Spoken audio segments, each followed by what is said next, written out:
அஸ்ஸலாமு அலைக்கும் ஃப்ரெண்ட்ஸ், எல்லோரும் எப்படி இருக்கீங்க? அல்ஹம்துலில்லாஹ் நாங்கள் நல்லாயிருக்கோம். நீங்கள் நல்லா இருக்கீங்களா? இது மந்த்லி வாங்குகிற ஜாமான் தான், நோம்புக்காக வாங்க வேண்டியதில்லை. இது என்னுடைய மந்த்லி ஜாமான். ஏற்கனவே நான் 1ஆம் தேதி வாங்கி முடிச்சிட்டேன். இது எக்ஸ்ட்ரா மறுபடியும் ஆர்டர் போட்டு வாங்கினது. நோன்பு வரனால அலைய முடியாதுன்னு சொல்லிட்டு கொஞ்சம் ஜாமான் மறுபடியும் எக்ஸ்ட்ரா போட்டு வாங்கியிருக்கேன். ரவா, கோதுமை மாவு, மைதா மாவு மட்டும் நான் எப்பயுமே மாதத்துக்கு 1 கிலோ வாங்குவேன், ரொம்பலாம் வாங்க மாட்டேன். இது கடலை மாவு பஜ்ஜி சுடுறதுக்காக, மக்ருனி எல்லாமே இருக்குது. கடலைப்பருப்புலேருந்து துவரம்பருப்புலேருந்து மாதம் எல்லோரும் எப்படி உங்கள் வீட்டுக்கு ஜாமான் வாங்குவீங்களோ அதே போல் தான் நான் என் வீட்டுக்கும் ஜாமான் வாங்கியிருக்கேன். இது கொஞ்சம் மசாலா அரைக்க வேண்டியதுக்காக இருக்குது. அதுக்காக இதில் கொஞ்சம் மசாலா ஜாமான்களை கொஞ்சம் வாங்கியிருக்கேன். காஷ்மீர் மிளகா, இது நூடுல்ஸ் இது பாஸ்தா அதை செய்யும்போது சேர்த்துக்கலாம்னு சொல்லிட்டு ஓமம், மைனோஸு, சாஸு இது எல்லாமே நம்ம தயார் பண்ணி முன்னாடியே வச்சுக்கிட்டோமாக்கும் நமக்கு வந்து ஸ்நாக்ஸ் செய்யும்போது அவங்களுக்கு தொட்டு சாப்பிட்றதுக்கு கொஞ்சம் ஈஸியாக இருக்கும். இதெல்லாம் மாதம் உள்ளாத எல்லா பொருளுமே எல்லார் வீட்லேயும் மாதம் வாங்குற மாதிரி நானும் வாங்கிடுவேன். இதே வந்து இந்த பொருளை வந்து எப்பயுமே நான் செல்ஃபில் தான் அடுக்கி வைப்பேன். எடுக்கும்போது நமக்கு கொஞ்சம் ஈஸியாக இருக்குது. எந்த பொருள் தேடுறோமோ டக்குன்னு வந்து எடுக்கலாம். இதே ட்ரம்மில் வாளிலேயே போட்டு வச்சுக்கிட்டோமாக்கும் நம்ம தேடுற பொருள் அடியில் இருக்கும். அவசரத்துக்கு நம்ம கைக்கு கிடைக்காது. அப்புறம் எல்லாத்தையும் எடுத்து வச்சுட்டு மறுபடியும் எடுக்கணும். அதுக்காக நான் செல்ஃபில் அடுக்கி வச்சுருது. மசாலா ஐட்டங்கள் சின்ன சின்ன ஜீரகம், மிளகு, கசகசா இதெல்லாம் வந்து இது போல் டப்பாவில் ஸ்டோர் பண்ணிவிட்டு மிச்சம் மீதியை இருந்து இந்த டப்பாவில் நான் ஸ்டோர் பண்ணி வச்சுக்குவேன். இது வந்து எக்ஸ்ட்ராவில் ஜாமான் நோம்புக்காக வாங்கினது. அகரகரு, சர்பத் வந்து வெயில் நேரத்தில் கண்டிப்பாக இருக்கும், எல்லார் வீட்லேயுமே இருக்கும். பேரிச்சம்பழமும் எல்லார் வீட்லேயுமே இருக்கும். இந்த ஜெல்லி, ரோஸ் மில்க்கு, எசன்ஸ்லாம் வந்து இப்போதைக்கு வாங்கின பொருட்கள் தான், நோம்புக்காக வாங்கினது. இதெல்லாம் வந்து நாங்கள் அடிக்கடி யூஸ் பண்ண மாட்டோம். பானிபூரி இருக்கும், என்னைக்காவது ஒரு நாளைக்கு மாதத்தில் ஒரு நாள் பானிபூரி எங்கள் வீட்டில் நானே வீட்டில் செஞ்சுருவேன்.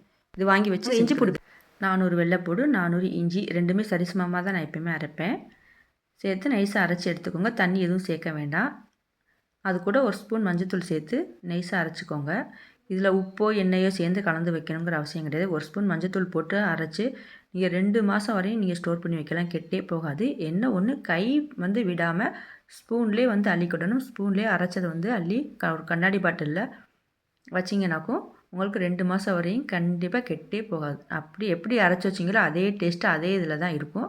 ஆனால் எங்களுக்கு வந்து 15 நாளைக்கு ஒருக்கா நாங்கள் அரைப்போம். 15 நாளைக்குள்ளே எங்களுக்கு சரியாக போயிடும். அதனால் 15 நாளைக்கு ஒருக்கா எப்பயுமே நான் அரைச்சி வச்சுக்கிடுவேன். 1 கிலோ 2 கிலோ வாங்கி அரைச்சி ஸ்டோர் பண்ண மாட்டேன். வேலைக்கு போகிறவங்க கண்டிப்பாக நீங்கள் வாங்கி அரைச்சி இது போல் நீங்கள் ஸ்டோர் பண்ணி வச்சு பாருங்கள், கண்டிப்பாக நல்லாயிருக்கும். என்ன ஒன்று, கைவிடக்கூடாது.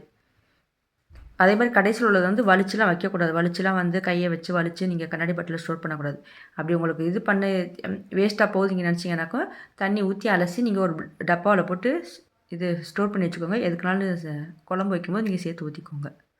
சிக்கன் மசாலா வீட்டிலே வறுத்து அரைக்கிறது மசாலா எப்படி செய்யலான்னு பார்க்கலாம் வாங்க. இந்த கப்பு வந்து 125 மில்லின்னு போட்டுருக்கு.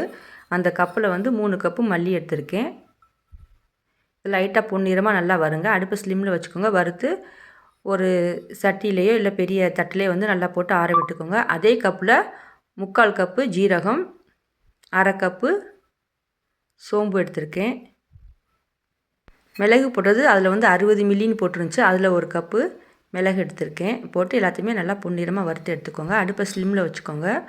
வாசனை வந்த உடனே லைட்டாக கைப்பட்ட சூடு வந்த உடனே ஒரு 7-8 ஏலக்காய், 5-6 கிராம்பு, 3 துண்டு பட்டை, ஒரு அன்னாசிப்பூ சேர்த்து நல்லா வறுத்துக்கோங்க. இந்த வறுத்த பொருட்களெல்லாம் பெரிய அகலமான பாத்திரத்தில் போட்டு நல்லா ஆற விடுங்க.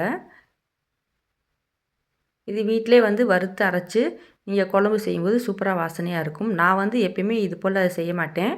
வறுத்து மிக்சியில் வந்து வெங்காயம், தக்காளிலாம் வதக்கி அரைச்சி அப்பப்போ என்னென்ன செய்கிறோமோ அப்பப்போக்கி தான் நான் அரைச்சி மிக்சியில் அரைச்சி செய்வேன், இல்லை கிரைண்டரில் அரைச்சிக்குவேன். இப்போ இந்த நோன்புங்கிறதுக்காக கொஞ்சம் அர்ஜெண்ட்டாக அவசரமாக செய்கிறதுக்காக வந்தோம், நம்ம தொழுதுட்டு வருவோம், லேட்டாக வருவோம் கொள்வோம்னு சொல்லிக்கிறதுக்காக நான் இதில் வந்து இப்படி கொஞ்சமாக அரைச்சி தனியாக எடுத்து வச்சுருக்கேன். இல்லாட்டும் நான் அப்பப்போ தான் நான் வந்து அரைச்சி செய்வேன். அதே கடாயில் ஒரு 10-15 வரமிளகா, ஒரு 3 காஷ்மீர் மிளகா கலருக்காக போட்டு வறுத்து அரைச்சி நீங்கள் மிக்சியில் கூட அரைச்சிக்கலாம், இல்லை அரவை மில்லில் கொடுத்து கூட அரைச்சிக்கலாம்.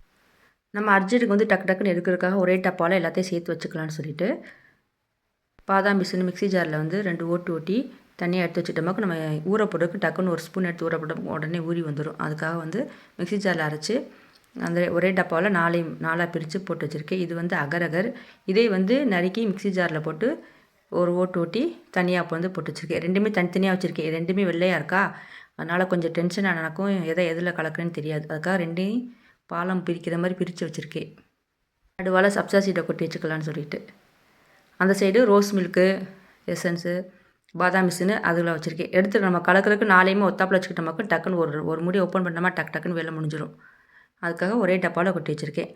சிக்கன் மசாலா வறுத்து வச்சுருந்தோமா அதை வந்து மிஷின்லேயே கொடுத்து அரைச்சிட்டு வந்தாச்சு. நெய்ஸாக அரைச்சிட்டு வந்துட்டேன். மிளகாத்தூள், சிக்கன் மசாலா தூள், அது மாதிரி மஞ்சள் வந்து கடையில் வாங்க மாட்டேன். வீட்டிலேயே மஞ்சள் வாங்கிட்டு வந்து கடையில் வாங்கிட்டு வந்து வீட்டில் லைட்டாக காய வச்சு, ரொம்ப வெயிலில் காய வைக்கக்கூடாது, ஏன்னா வெளுத்து போயிடும். ஒரு ஒரு அரை மணி நேரம் வச்சு காய வச்சுட்டு மிஷினில் கொடுத்தோமாக்கு அரைச்சிட்டோமாக்கு மஞ்சத்தூள் நமக்கு ரெடி ஆயிடும். இது போல் உங்களுக்கு வீடியோ பிடிச்சிருந்தா லைக் பண்ணுங்கள், ஷேர் பண்ணுங்கள், கமெண்ட் பண்ணுங்கள், சப்ஸ்கிரைப் பண்ணிக்கோங்க. தேங்க்ஸ் ஃபார் வாட்சிங்.